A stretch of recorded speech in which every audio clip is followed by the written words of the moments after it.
जय हिंद दोस्तों, नमस्कार। आप लोग का स्वागत है डेनियल क्लासेस बिहार में। मैं प्रदीप सर।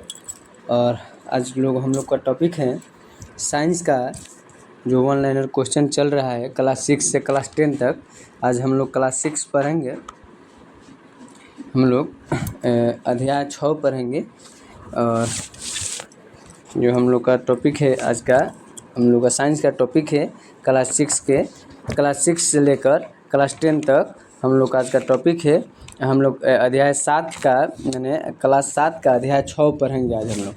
तो हम लोग स्टार्ट करेंगे, अपना पढ़ाई स्टार्ट करेंगे। तो आप लोग इसी तरह देखते रहिए। और तो हम लोग स्टार्ट कर देते थे। आगे हम लोग का शुरू हो गया।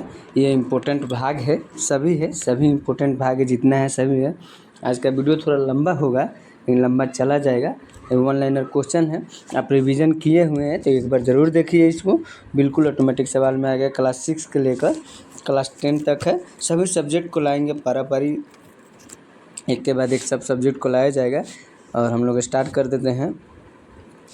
तो हम लोग को पहला सवाल आज पर बन जाता है, कौन सा पदार्थ यहाँ पे हो जाए हम लोग का ये वाला क्वेश्चन है, कौन सा पदार्थ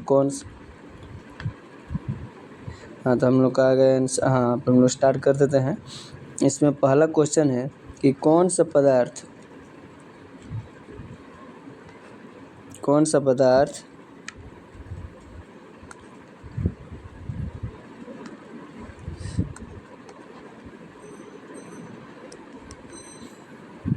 हम लोग का आपका भाग आ गया यहाँ पे कि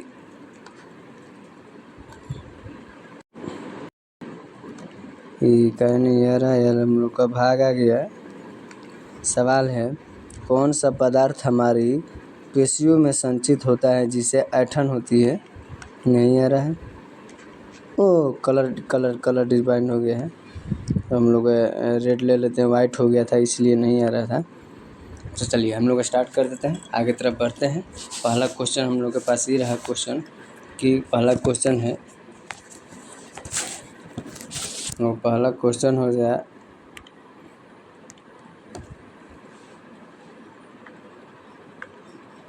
पहला क्वेश्चन हमारा हो गया कि कौन सा पदार्थ हमारी पेशियों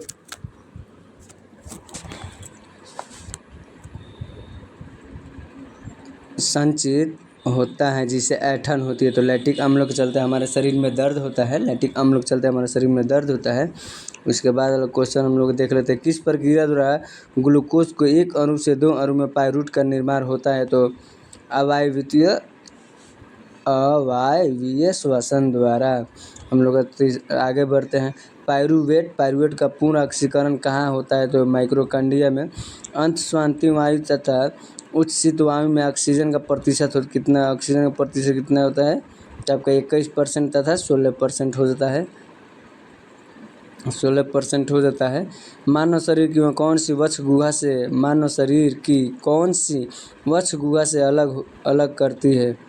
तो डायाफ्राम करती है। किसी सामान्य वयस्क व्यक्ति को विश्राम अवस्था में औसत श्वसन दर होती है कितना औसत। तो 15 से 18 प्रति मिनट होती है। उच्छ्वसन के समय पसलियाँ नीचे की ओर गति करती है।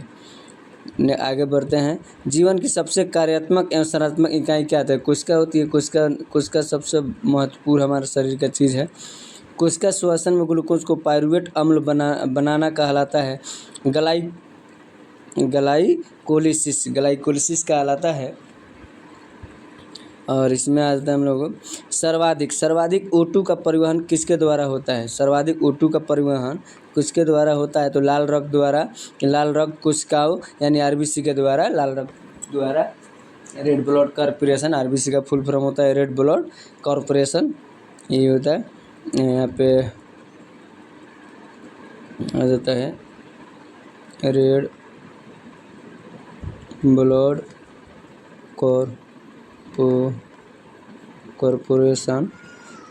कॉर्पोरेशन। जब ग्लूकोज विखंडन का उपयोग विखंडन का उपयोग करता है। उपयोग जब रेड ग्लूकोज विखंडन के उपयोग द्वारा होता है तो यह क्या कहलाता है? वायवीय कहलाता है। वायवीय कहलाता है। ऑक्सीजन की अनुपस्थिति में भी भोजन विखंडित हो सकता है। यह प्रक्रम अवायवीय कहलाता है। तो हम लोग फिर इससे आगे बढ़ जाते हैं। आज का हम लोग ख़त्म करना है और इसमें इसको डाउट मारते हैं। नेक्स्ट बढ़ते थे, क्वेश्चन आगे आते हैं। क्वेश्चन हमारा आगे आ गया। कीटों में श्वसन के लिए वायु नालियों के जल का क्या कहत होता है? कुछ कीटों में श्वसन के लिए वायु नालियों के जल का क्या कहते हैं? तो श्वसन प्रणाली कहते हैं। इष्ट जैसे अनेक जीवों वायु की अनुपस्थिति में जीवित रह सकते हैं। ऐसे जीव अवायु श्वसन द्वारा ऊर्जा प्राप्त करते हैं, उन्हें क्या कहते हैं? अवायवीय कहते हैं। इष्ट किस रूप में श्वसन करते हैं? अवायवीय के।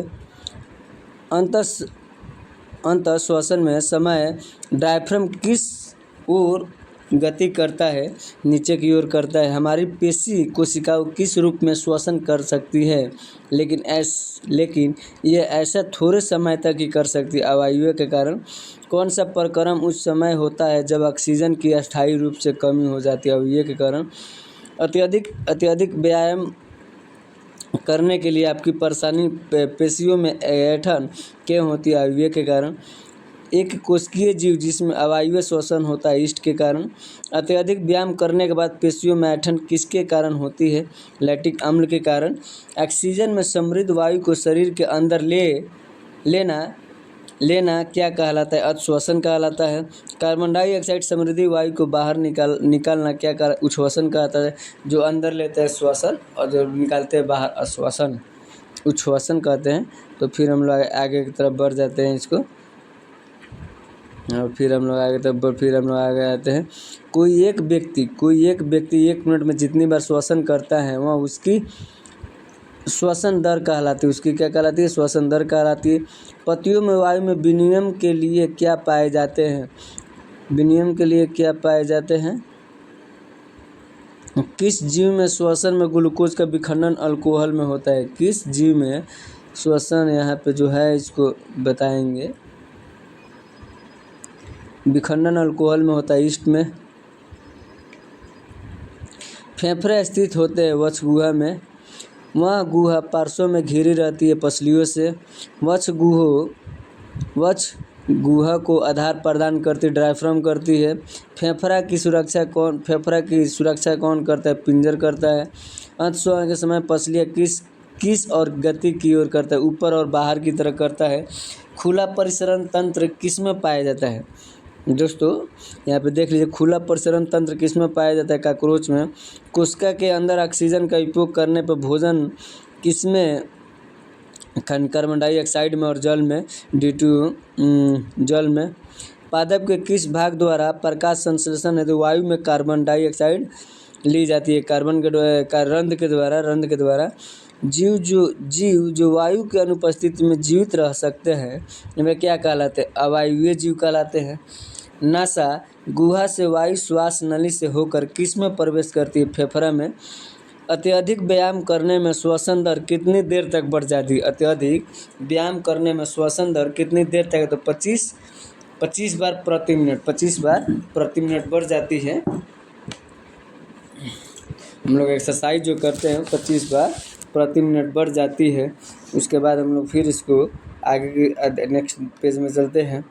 हम लोग को वीडियो लंबा है क्योंकि क्लास लंबा है। इसमें से जो क्लास 6 है, क्लास 7 का अध्याय नंबर जो 6 है लंबा है, उसको देख रहते हैं। फिर अतः श्वसन वायु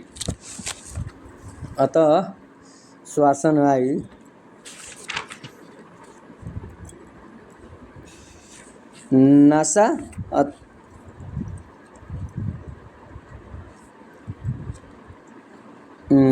अतः श्वसन वायु नथनों से सबसे पहले किस में जाती है? नासा या गुहा में? नासा गुहा में जाती है। यहाँ पे नासा गुहा में जाती है। श्वसन के समय वक्ष गुहा का आयतन कैसा होता है? बढ़ जाता है। केंचुओं में गैसों का आदान प्रदान करने किसके द्वारा होता है? त्वचा के द्वारा। केंचुआ त्वचा के द्वारा आदान प्रदान करता है आपका। मछलियाँ किसके द्वारा सांस लेती है? तो क्लोम के द्वारा। मछलियाँ किसके द्वारा सांस लेती? क्लोम के द्वारा, गल्फर के द्वारा, ये दोनों होता है। कॉकरोच के शरीर में पार्श्व भाग में छोटे छोटे छिद्र क्या कहलाते हैं? श्वसन रंध्र कहलाते हैं। कॉकरोच का जो भी छोटा छोटा भाग है। कॉकरोच में वाइट ब्लड कॉर्पोरेशन पाया जाता है। कॉकरोच में यहाँ पे आपका WBC ब्लड पाया जाता है, वाइट ब्लड कॉर्पोरेशन पाया जाता है। कीटों में कैल्शियम विनिमय के लिए वायु नलियों को जल क्या कहलाता है? श्वसन प्रणाली कहलाता है। किस क्रिया द्वारा ग्लूकोज एक अणु से 2 अणु पाइरूवेट का निर्माण करता है? किस क्रिया द्वारा पाइरूवेट का निर्माण करता है? आपका निर्माण करता है। कीटों में गैस के विनिमय के लिए वह नलिया के जाल क्या श्वसन प्रणाली कहलाता है। किस क्रिया द्वारा ग्लूकोज के एक अणु से 2 अणु पाइरूवेट का निर्माण होता है? अवायवीय का। मानव शरीर के कौन सी वक्ष गुहा को उदर गुहा से अलग करती है? डायफ्राम को। किस वातावरण में वायु पथ द्वारा फेफड़े में प्रवेश करती है जिससे वक्ष गुहा का आयतन बढ़ जाता है? तो निश्वसन में। ये सब क्वेश्चन निश्वसन में पहले भी, इसका पहले वाला जो क्लास 6 में मिला था क्वेश्चन। शरीर के अंदर रुधिर ऊतक द्रव्य के बीच कैसी विनिमय होता है और उसे क्या कहते हैं? आंतरिक श्वसन कहते हैं उसको, आंतरिक श्वसन कहते हैं। तो दोस्तों देखते रहिए आप लोग। वीडियो अच्छा लगे तो एक सब्सक्राइब कर दीजिए, नहीं लगे तो कोई बात नहीं, साइड वीडियो इग्नोर कर निकल जाइए। रक्त परिसरण करता है पाचन में, पाचा भोजन में, ऑक्सीजन में, अवशिष्ट पदार्थ में, ये आपका रक्त परिसरण करता है। और इसमें आपको पचा हुआ नेक्स्ट में बोलते हैं। पचा हुआ भोजन अवशिष्ट होकर क्षुद्रांत की भित्ति में स्थित रुधिर वाहिकाओं में चला जाता है। इस प्रक्रम को क्या कहते हैं? अवशोषण कहते हैं। सफेद रक्त कोशिकाओं अथवा कणिकाओं कौन सा कार्य करती है? सफ़ेद बोलिए चाहे सफ़ेद बोलिए, सेम होता है। ये हमारा जो यहाँ पे सफ़ेद दोनों सेम होता है। रोगाणुओं का विनाश के द्वारा। रक्त का थाका बनना किसके कारण होता है? तो रक्त का थाका किसके द्वारा बनता है? प्लेटलेट्स के द्वारा। यहाँ पे पेटिटिस कानुओं के द्वारा। रक्त का थाका बनना में किसके कारण होता है? रक्त का थाका बनना किसके कारण होता है? तो प्लेटलेट्स के द्वारा होता है। सेम क्वेश्चन दिया, देखिए दोनों है, इसको भी बोलते हैं और इसको भी बोलते हैं, दोनों को हमारा सही है। ऑक्सीजन कार्बन डाइऑक्साइड का परिवहन कौन करती है? लाल रक्त कोशिका करती है। रक्त के तरल भाग को क्या कहते हैं? प्लाज्मा कहते हैं। रक्त में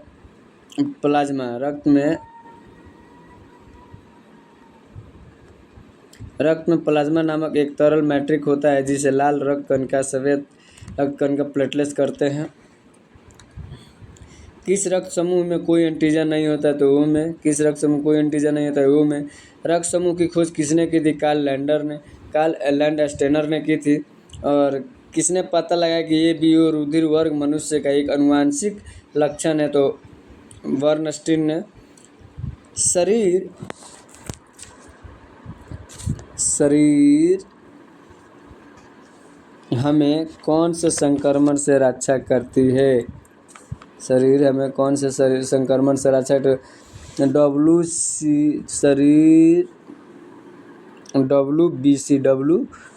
करती है। WBC करती है यहाँ पे। इसमें किस वैज्ञानिक ने मानव शरीर में रक्त परिसरण तंत्र की खोज की थी? विलियम हर्बन ने किया था आपका। विलियम हर्बन ने किया था। तो हम लोग बढ़ जाते हैं, आगे की तरफ बढ़ते हैं। इसमें आगे की तरफ बढ़ जाते हैं और इसमें दोस्तों कहना यही है आप लोग से कि वीडियो और अच्छा लग रहा है तो एक सब्सक्राइब कर दीजिए। बहुत मेहनत किया जा रहा है, ढूंढ के किताब लाया जा रहा है, खरीद के लाया जा रहा है, मार्केट में जल्दी मिलता नहीं है, फिर भी आप लोग को बीच इतना मेहनत किया जा रहा है। तो आप लोग देखते रहिए और बिल्कुल करते रहिए। फिर हम लोग आगे बढ़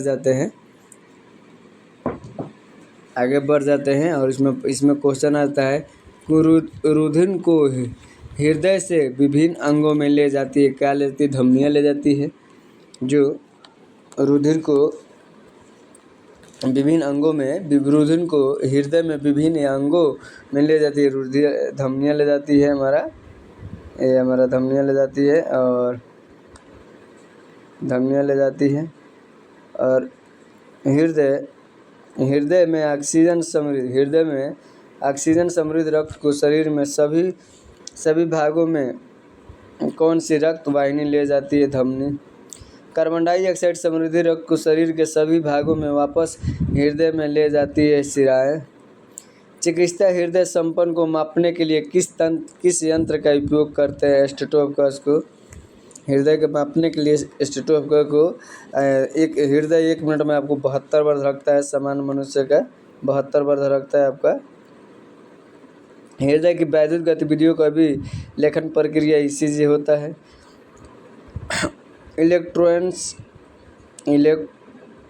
इलेक्ट्रोएन्सेफेलोग्राम यानी ईईजी किसकी निगरानी के लिए उपयोग करती है? मस्तिष्क के लिए करती है, और ये हम कराए हैं, हमको अच्छी तरह से मालूम है। किसमें कोई परिसरण तंत्र नहीं पाया जाता है? हावड़ा स्पंज का। अपोन डायलिसिस किस विधि की प्रक्रिया की जाती है? वृक्क की। किसका मुख्य कार्य रक्त को छानना होता है? वृक्क किडनी का। मछली कोशिका अवशिष्ट उत्पादों में अमोनिया के रूप में उत्सर्जन करती हैं। ये आपका इम्पोर्टेंट पॉइंट है। किस वर्ग में श्वसन ऊतक जाइलम एवं फ्लोएम पाए जाते हैं? टेरिडोफाइटा में। भोजन के संग्रह के लिए जाइलम की कौन सी कोशिकाएं उत्तरदायी होता है? पेरेन्काइमा में। और हम लोग फिर आगे बढ़ जाते हैं, इसमें देख लेते हैं हम लोग आज का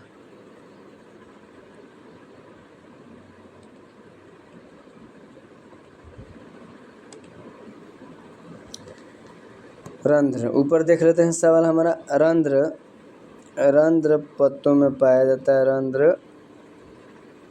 रंध्र पत्तों में पाया जाता है।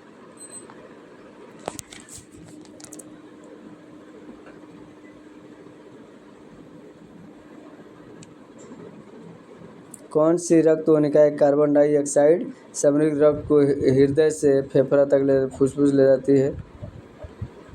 कौन सी रक्त वाहिनी ऑक्सीजन समृद्ध रक्त को भोजन से हृदय में ले जाती है? धमनी। किसकी वृत्तीय दीवार मोटी होती है और प्रत्येक होती है? धमनियों की। किसी व्यक्ति का हृदय 1 मिनट में कितना बार धड़कता है? 72 से 80 बार। पहले भी बताया था, मैक्सिमम आपका 80 बार, दूसरा 72 बार। यह हृदय कहाँ स्थित होता है? किसका सिरा थोड़ी बाहर और झुकी रहती है? वक्षगुहा की। हृदय में कितने कक्षों में बांटा गया है? 4 कक्षों में। 4 कक्षों में होता है।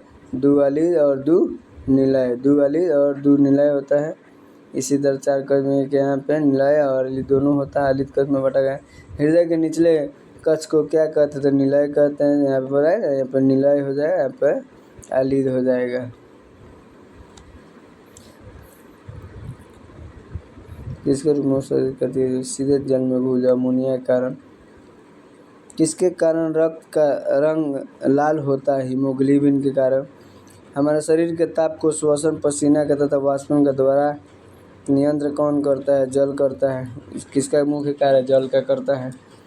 और इसमें हम लोग मिट्टी के घड़े में किस प्रक्रिया के कारण जल ठंडा रहता है? तो वाष्पीकरण के द्वारा। शरीर में अपशिष्ट पदार्थों का उत्सर्जन का महत्वपूर्ण माध्यम है जिसका प्रभावी कार्य जल है।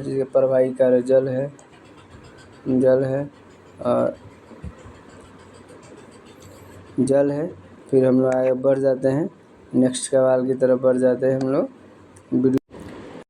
तो देखिए, जाइलम वाहिकाओं को अलग रोधी बनाता है। जाइलम वाहिकाओं को अलग रोधी बनाता है लिग्निन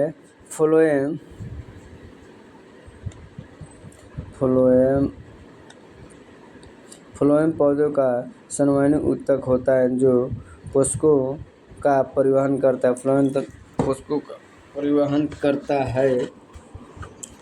दोस्तों ठीक है, अच्छा है, आप लोग देखते रहिए। एक एक खाली वीडियो देख लीजिए, बिल्कुल निकल जाएगा जो भी आगामी बिहार पुलिस वाला है। हृदय के कक्ष में फेफड़ा में रक्त जाता है, दायां अलिद में हृदय के दायां अलिद से फेफड़ा में रक्त जाता है। कृत्रिम वृक्क किन अवशिष्ट ओपन द्वारा पृथक करते हैं तो नेफ्रॉन के द्वारा। नेफ्रॉन किस भाग में ग्लोमेरुलस अवशिष्ट करता है तो बोमेन संयुक्त द्वारा। वाष्प सर्जन के दौरान किससे वाष्प के रूप में बड़ी मात्रा में जल का ह्रास होता है रंध्रों के द्वारा। कौन सा जीवित तक उच्च वर्गीय पौधों में जैव पोषक वाशक का कार्य करता है फ्लोएम का। शरीर का कौन सा संक्रमण से हमारी रक्षा करता है WBC। पेट में भोजन पचाने के लिए किसकी खास आवश्यकता होती है एंजाइम की। हीमोग्लोबिन किसका मुख्य महत्वपूर्ण घटक है RBC का। हीमोग्लोबिन RBC का मुख्य घटक है। कौन सी रक्त निकाय का साफ रक्त फेफड़े से हृदय में ले जाती है फुसफुस से। हाँ दोस्तों, तो आप लोग देखते रहिए हमारा। हाँ दोस्तों, तो हम लोग आगे बढ़ते हैं। इसमें हम लोग आगे बढ़ते हैं। आज का हम लोग का हाँ दोस्तों, तो हम लोग इससे पहले अध्याय 7 पढ़े थे और चैप्टर नंबर 8 में हम लोग घुस रहे हैं। और चैप्टर नंबर 8 है क्लास क्लास 7 के अध्याय नंबर 8 है। हम लोग देख लेते हैं। कायिक प्रवर्धन द्वारा पादप कम अवधियों में उगाए जा सकते हैं। ईस्ट में जुनून मुकुलन के माध्यम से होता है तथा मौस तथा फल में जन बीजाणुओं द्वारा होता है। देखिए, एक कोशिकीय जीव जिसमें अवायवीय श्वसन होता है उसे क्या कहते हैं ईस्ट कहते हैं। मुकुलन द्वारा अलैंगिक जनन किसमें होता है ईस्ट में होता है। किस पादप जनन में बिना बीज के नए पादप को उत्पन्न अलैंगिक जनन में। कौन सा जनन विधि जैसे कायिक प्रवर्धन मुकुलन विखंडन एवं बीजाणु निर्माण से होता है अलैंगिक जनन होता है। किस पादप में मूल तने पत्ती एवं कली से नए पौधे प्राप्त किए कायिक प्रवर्धन में। अलैंगिक पादप का उदाहरण क्या होता है तो पपीता होता है। सत्य फल किसमें विकसित होता है अंडाशय में। सत्य फल किसमें विकसित होता है तो अंडाशय में होता है। कौन सा स्थायी ऊतक एक पौधे के कठोर और मजबूत बनाता है एस्केलेरेन्काइमा।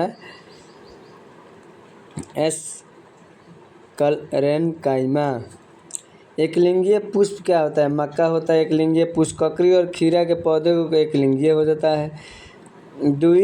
द्विलिंगी पौधों में उगने वाला पुष्प के उदाहरण सरसों आपका हो जाता है द्विलिंगीय होता है। देखते हैं सरसों उगा रहता है फूल में आपका 2 टाइप का फूलिंगीय होता है। एक ही दाना में 2 होता है। और पौधों में उगने वाले पुष्प द्विलिंगीय फूल क्या गुलाब होता है। पिटूनिया पौधों में उगने वाले पुष्प किसका उदाहरण है द्विलिंगीय का उदाहरण है। और वीडियो लंबा होगा इसलिए फास्ट पढ़ाया जा रहा है, देखते रहिए आप लोग। और चैनल को अच्छा लगे तो सब्सक्राइब कर दीजिए। एक ऐसा जिसमें एक पुष्प जिनमें या तो केवल पुंकेसर या अथवा केवल स्त्रीकेसर उपस्थित होते हैं क्या कहलाते हैं एकलिंगीय कहलाते हैं। जिन पुरुष के पुंकेसर और स्त्रीकेसर दोनों होते हैं वो द्विलिंगीय कहलाते हैं। एकलिंगीय पुष्प में या तो केवल पुंकेसर अथवा केवल स्त्रीकेसर उपस्थित होते हैं। ये जो दिया है आपका तो ये मुख्य पॉइंट की तरह दे दिया आपका। ये आपका मुख्य पॉइंट की तरह आपको दिया गया है, ये आप लोग याद रखिए हमेशा। यदि परागण उसी पुष्प के वर्तिकराप पर गिरता है तो उसे क्या स्वपरागण कहते हैं। डबल रोटी का फफूंद बीजाणु उत्पन्न करने वाला एक पादप जीव है। पादप का जनन भाग होता है, पुष्प होता है। नर और मादा युग्म के प्रकर्म को निषेचन कहते हैं। नर और मादा को युग्म निषेचन कहते हैं। किस फलों का विकास अंडाशय को छोड़कर पुष्प के किसी अन्य भाग में होता है? असत्य फल का। परागण किस में पाए जाते हैं? पुंकेसर में। जब एक पुष्प के परागण कोश से उसी जाति के दूसरे पौधों से पुष्प वर्तिग्रात के तहत परागण में स्थानांतर होता है, उसे क्या कहते हैं? पर परागण कहते हैं। निषेचन के बाद युग्म जनन विभाजित होकर बनता है, उसे भ्रूण बनते हैं, भ्रूण कहते हैं। अधिकांश पादपों में मूल तना और पत्तियों में होती हैं। पादप क्या कहते हैं? कादिक अंग कहा रहता है। किस जनन में पादप बिना बीजों को ही नए पादप को उत्पन्न कर अलैंगिक का। फिर हम लोग देख लेते हैं, आगे हैं वीडियो 9-8 पूरा कर लेते हैं, उसके बाद एक वीडियो 9 नेक्स्ट टाइम पर आया जाएगा। किस जन्म में पादप बिना बीज के ही नए पादप को उत्पन्न कर सकते हैं? किसी जनन में नए पादप बीजों में प्राप्त होते हैं, लैंगिक में, और इसका अलैंगिक हुआ, नहीं बोले आंसर, अलैंगिक होता है। कायिक प्रबंधन एक प्रकार की कौन सा जनन है जिसमें पादप के मूल पत्ती अथवा काली और किसी कायिक अंग का द्वारा नए पादप प्राप्त अलैंगिक का। किस जनन में नए पादप बीजों का अथवा बीजाणुओं का उपयोग के बिना ही उगाया जाता है? लैंगिक का।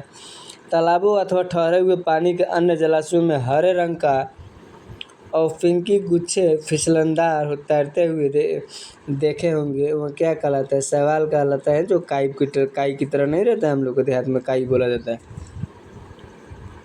मांस और फन जैसे पादप में भी जनन किसके द्वारा? बीजाणुओं द्वारा होता है। पराग कोश में क्या होता है? नर युग्म को पता नहीं, पराग कोश में परागण होता है। स्त्रीकेसर में किसके एक या एक से अधिक बीजांड होता है? अंडाशय के। स्त्रीकेसर में मादा युवक अथवा अंत का निर्माण होता है, बीजांड का। आनुवांशिक पदार्थ का विनिमय कब होता है? लैंगिक जनन द्वारा। भ्रूण के किस भाग से तना पत्तियों बनती है? उसे क्या कहते हैं? परांकुर कहते हैं। उसे क्या कहते हैं? परांकुर कहते हैं। दोस्तों, बहुत ज़्यादा टेम्परेचर है, 45 डिग्री 46 डिग्री आपका टेम्परेचर, इतना बहुत ज़्यादा टेम्परेचर है। और यहाँ पे देखिए आप लोग, अधोभूमि उत्पादित सब्जियों में कौन सा एक रूपांतरित जड़ है? तो सरकंदक, डहलिया, शतवार किसका उदाहरण है? जड़ के। फिर हम लोग आगे बढ़ जाते हैं, आगे क्वेश्चन देखते हैं। आगे क्वेश्चन में आपका ईस्ट में जनन किस विधि से होता है? मुकुलन से। ईस्ट कोशिका से छोटी छोटी कलिकाएं की तरह क्या बनते हैं, जो कोशिका से अलग होकर नई ईस्ट बनाए जाते हैं? मुकुलन का। किस प्रकार के जनन में जनक के शरीर में कलिका निकलती है? मुकुलन में। पुष्प का कौन सा भाग परागण कण बनता है? पुंकेसर। स्त्रीकेसर के आधारित भाग को क्या कहते हैं? अंडाशय कहते हैं। पुंकेसर के अग्र भाग को क्या कहते हैं? पराग कोश कहते हैं। लैंगिक प्रजनन के दौरान जब दो अलग अलग जीवाणु कोशिका संयोजित होती है तो उसका निर्माण करता है, युग्म जनन होता है। पर परागण का पराग कणों का परागकोश से पुष्प का वर्तिकलाप का स्थानांतरण कहलाता है, परागण कहलाता है। निषेचन में स्थाप अंडाशय कहलाता है, विकसित हो जाता है, जबकि पुष्प में अन्य भाग मुरझा कर गिर जाते हैं, फल हो जाता है। पर परागण में जाने का अंडाशय किसमें विकसित होते हैं? फल में होते हैं। प्रकृति में एक ही प्रकार के पादप विभिन्न स्थानों पर उगे हुए पाए जाते हैं, ऐसे बीज के विभिन्न स्थानों पर किसका कारण होता है? प्रकीर्णन का। फिर हम लोग आगे बढ़ जाते हैं,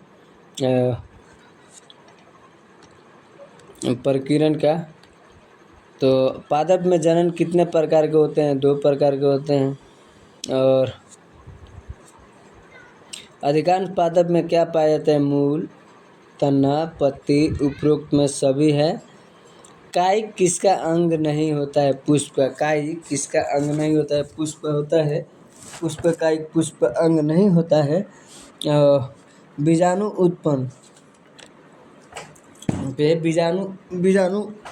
उत्पन्न करने वाला एक पादप जीव कौन सा है? तो डबल रोटी का फफूंद। डबल रोटी का फफूंद डबल रोटी भूबरी बन जाता है ना, हम लोग फफूंद से फफूंद होता है। नर और मादा युग्म की आवश्यकता क्यों पड़ती है लैंगिक जनन के लिए? किसका फल जल द्वारा बीज का परिकीरण करता है?